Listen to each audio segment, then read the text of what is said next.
Representative Williams. I have with me Representatives Dunwell and Wessel-Kroeschell. Senate File 473. Anybody here to speak on the bill? Anyone? Go ahead. Hi, Chuck Hurley with the Family Leader in favor.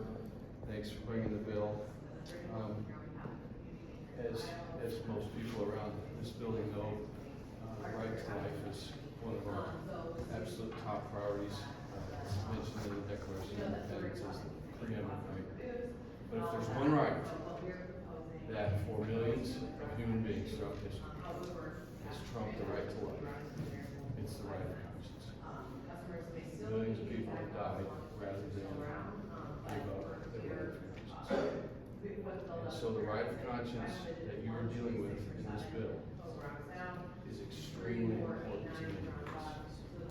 Has been throughout history and will continue to be. And so I thank you for acknowledging the importance of that right. And I beg you to continue to respect it and move this bill forward. I also want to read portions of a statement to address why is this needed. Okay. Jim Florence and his wife Diana are former foster parents in the Aiken area, and they have had they've had foster as well as adopted children. Quote, "We know from personal experience there needs to be legal protection for foster adoptive parents who hold religious convictions. As Christian parents, we only raise, guide, and instruct children in a manner consistent with the child's sex. That is true for us as biological parents of 3, as foster parents of many, and as adoptive parents of 2. We would not support gender transition. We support this bill because we've experienced what can happen when this kind of legal protection is not in place. We have been discriminated against by foster care trainers here in Iowa, contracted agency of Iowa HHS. In our foster training, Christian beliefs were mocked and told we should not be foster parents if we don't affirm the LGBTQ community. The word ignorant was used to describe a religious denomination that shares similar convictions to ours. After providing foster care for about a year, our foster care license was placed on hold. This was related to our religious beliefs regarding same-sex marriage. HHS often says there's a shortage of foster and adoptive parents. My wife and I have had 15 foster children. We can testify there's a shortage of adoptive parents and foster parents. And we need more, not fewer. Many individuals like ourselves foster or adopt due to our deeply held convictions. State-sanctioned ideologies that punish parents for their beliefs will significantly shrink the pool of foster parents. That, to me, is the key need here that this bill is addressing. These ideologies will also likely result in costly litigation for the state of Iowa when foster parents, such as ours, have a First Amendment rights violated. If you've noted recently in Vermont, Massachusetts, and around the country, there are lawsuits that have been brought and successfully by those whose religious and conscience rights have been abused in this system. So we need to do this in order to avoid those sort of lawsuits here. Thank you very much. Thank you. Anyone else? Sir. Tom Chapman with the Iowa Catholic Conference Public Policy Group for the Catholic Bishops in Iowa, and we support the bill. I do want to point out, I'll keep this short, I want to point out what's not in this bill. This bill does not change Iowa's law, which requires that placements be made in the best interest of the child. So that's still going to be the guiding star for HHS when they do that. The department retains complete authority in that area. Nothing in this bill allows a parent to conduct any harmful or illegal conduct toward a child. In fact, the bill is explicit that the department may take into account the child and birth parents' beliefs into account when they're determining what the placement should be. So that doesn't work only one way, that works both ways. So thank you for bringing the bill forward. Hope you keep it moving. Thank you. Next. Stephen Crow, One Iowa. We are currently registered against this piece of legislation. I'll start with some agreements in that just holding a belief should in no way preclude somebody from not being a foster parent. Somebody who's saying that the department has mocked Christian beliefs or something, that's absolutely inappropriate. And if the only thing we were talking about in here was saying if you have a certain denomination, then you can't be a foster parent. We would be fully in support of that. My rub comes when we start talking about a person's intent to guide, instruct, and raise a child in a manner consistent with the person's sincerely held religious beliefs. That crosses the line from belief into behavior, and sometimes those behaviors are things that we would want to prescribe. If we had folks who had religious beliefs against providing appropriate medical care, that would not be okay. That would raise, we would cross the line from belief into behavior. Any time that happens, I think we have serious problems with what is in this. So to the extent we're talking about belief, fine. When we cross into behavior, I think we're making an inappropriate choice. Thanks. My name is Erin Romar. I'm a child welfare law specialist. I am a child welfare attorney, and I've been doing this for about 8 years. I am one of about 8 child welfare law specialists in Iowa. Just to give kind of input on the bill, I am very concerned about the kind of slippery slope that will exist from this bill. The concern that I'm hearing is about what happens if people who are of a certain denomination are going to then raise the child to be that way. The flip side exists as well. There are other religions that, for example, could be Satanists out there, that when they accept a child in, that's what then they're going to be given the right to do as well, as raise that child up that way. When children are in foster care, it can last for years and years and years. The way that our system works is a timeline, but that timeline gets restarted once a child can be returned to the home. If they are removed again, timeline starts again. I have had cases that last 4+ years, okay? I had a case that was over 8 years because of the circumstances of the case, and he had to go to multiple foster homes. As children grow older, they learn who they're going to become and what they want to be in this world. And that includes their gender identity, includes their personality, includes what type of religion they want to do as they grow older. And I think it's important to remember that LGBTQ plus children have a higher rate of suicide each year, roughly 1.8 million LGBTQ children each year, 13 to 24, so adults as well, contemplate suicide, and they have an extraordinarily high suicide risk. I want to go back to what you had said over here, that the bill doesn't say that you can't do something for the best interest. To me, it makes the bill a moot point. If we are placing children in what in their best interest, they're going to go in a home that fits what is in their best interest. Foster parents can deny placements. They do not have to take children. They do not have to accept a placement. Foster parents have certain rules and expectations about what children they want to have in their home. Newborn, 5 to 10, teenagers, things like that. And so to me, this is an unnecessary bill because all of what is happening already exists, okay? And when children are still in the guardianship of their parents, the only people who can make the decision about their religion is the parent, even though they're not in their care. And so if there is a foster home that is attempting to force them, have them believe a certain way, do certain things, that's already a violation of the constitutionally protected parental rights, which is of utmost importance throughout this. And so my concern is that this is going into kind of a gray area when it comes to parental constitutional rights. It's going into a gray area about what would constitute these types of things that are being brought up, guiding the child in a certain way, and then what happens as the child grows a little bit older in their care and they realize that they're not fitting in with what this home religion is. Well, then we're in a predicament here because of this exact bill. So those are just some things to think about when it comes to having this implemented.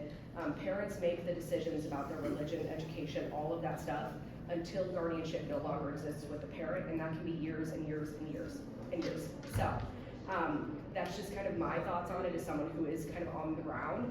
We do have a foster care drought. It's not because of religion, it's for a lot of other reasons.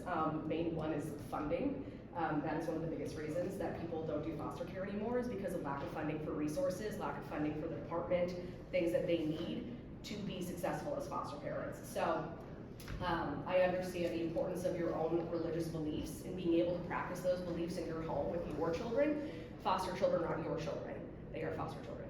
So I just want to have that information provided to you guys. What's your name again? I'm sorry. Erin, E-R-I-N, Romar, R-O-M-A-R. Thank you, Aaron. Yep. Yes, sir. Hi, Elliot Meyer here on behalf of 4 Oaks. We're registered against. I would echo a lot of the things that Aaron just said. Our concern specifically with the bill is much of this is kind of redundant. If there is a situation where, for example, you have a religious family of one particular denomination, we would try to recommend aligning that as best we could. In the same capacity that, if a family specifically requested that they did not have a child that has a disability for whatever reason, we would not recommend to have a child with a wheelchair placed in that home. We want to create the best environment for the child, and that's what we strive to do through every single placement. So that's kind of where we see the redundancy within this bill. Is it just doesn't seem like it would be necessary in that capacity. Thank you so much. Thank you. Anyone else? Yeah, hi. Good morning. Damian Thompson with Iowa Safe Schools. Don't want to rehash everything that's been said totally. Just offering a new angle. If this is about religious conscience and exemption, why is this targeted to just 2 protected classes?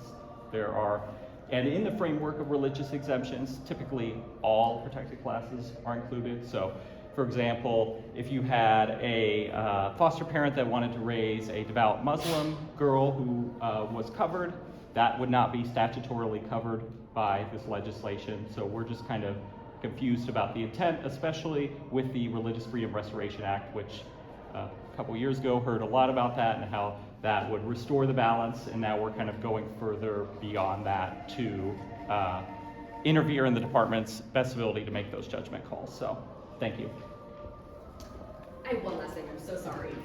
4 Oaks stepped up and that reminded me. When you put in a foster care referral, you have to fill out information about the child. You have to put in what their likes and dislikes are, what their identity is, what is important to them, what is not important to them, single family home, multiple children, no animals, all of that kind of stuff goes in the referral. And so that referral information is what is then sent out to the 4 Oaks placement who work with foster care families. They call the family and ask, this is the child we have, this is the stuff that's occurring, this is what they need, not what they need, things like that. So that's, I guess, going back to the point of it, the redundancy of it, all of these things already exist that would go into this exact bill. That's all, thanks, okay. Very good. Anybody else? We'll wrap it up. Yes, sir. Mr. Chair, thank you. Danny Carroll with the Family Leader. Like my colleague Chuck Hurley, we're in support of the bill, and thank you for bringing it forward. It just seems to me to be a bill that just makes good sense. The state of Iowa doesn't need to send a message that certain religions need not apply when it comes to foster care and adoption. It is probably foolish to think that you would place a child in a home and then expect those parents and that family to not put into practice what they believe spiritually. People get into foster care and want to adopt for a number of reasons. Probably sometimes it's money. But many times they're driven by a desire to carry out their faith in the form of good works and take people into their home who need a place, young people. And many of those bonds remain for a lifetime. I have a 57-year-old foster son who moved into my home in 1983. We didn't adopt, but he's like a son. How do you expect people of faith, any faith, to say, well, we'll set that aside? Belief drives behavior. Where do you think behavior comes from? There's a couple of provisions in the bill when it comes to foster care. Use good sense in determining the most appropriate placement consistent with the best interest of the child. Gives the department some discretion. And when it comes to adoption, to get them into a good, stable home environment as soon as possible. But don't just disqualify people, families, because of what they believe spiritually. Thank you. Thank you. Representative Wessel-Kroeschell. Yes, I have some personal experience with this. My parents were foster parents to a senior in high school for a year. I was living at their home at the time, so I had a foster sister. We are people of faith. We are people of the Christian faith. She was a Jehovah's Witness. We allowed her to participate in her own faith, and I think that is of the utmost importance. I think we are taking children who are our most at-risk children in this state. They have lost their home. And I realize in code it says in the best interest of children, but not one single reference in this bill says in the best interest of children. I am horrified by it. I am absolutely horrified by it.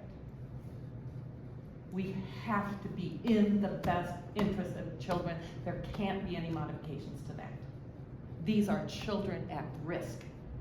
They are scared. They have lost everything. And we want to take them in and bend them to our faith? That's wrong. It's absolutely wrong. Thank you. Representative Dunn. So, when I look at a bill, whether I'm looking at the committee or subcommittee, I'm looking for a reason why the bill is necessary.